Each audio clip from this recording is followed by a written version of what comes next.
আসসালামু আলাইকুম। অনেক বোকারাই বলেন আমি কর্ম না করলে আমার রেজেক আসবে কীভাবে। আমি তাদেরকেই বলছি, যাদের রেজেক যেভাবে আছে সে সেভাবেই রেজেক পাবে।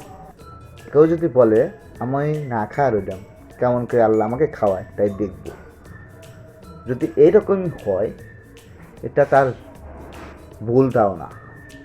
কারণ যতক্ষণ পর্যন্ত রেজেকের খাওয়ার অনুমতি না হইবে ততক্ষণ পর্যন্ত তুমি খাইবা না।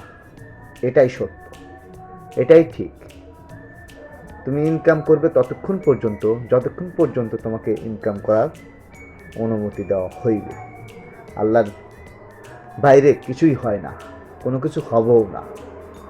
তুমি আজ বসে থাকো, তোমার রেজেকে যা ইনকাম আসবে ওটাই তোমার রেজেক। তুমি আজ কর্ম করো, যেটুকু আসবে ওটাই তোমার রেজেক। আল্লাহ বলছেন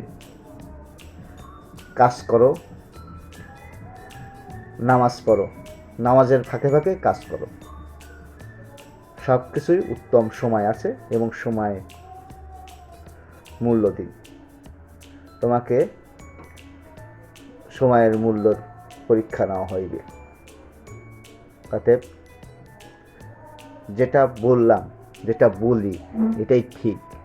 আসলে কেউ কারোর রেজেক নিতে পারবে না, কারোর হাত নিতে পারবে না। 1 সেকেন্ড আগে মৃত্যু কারোর হবে না।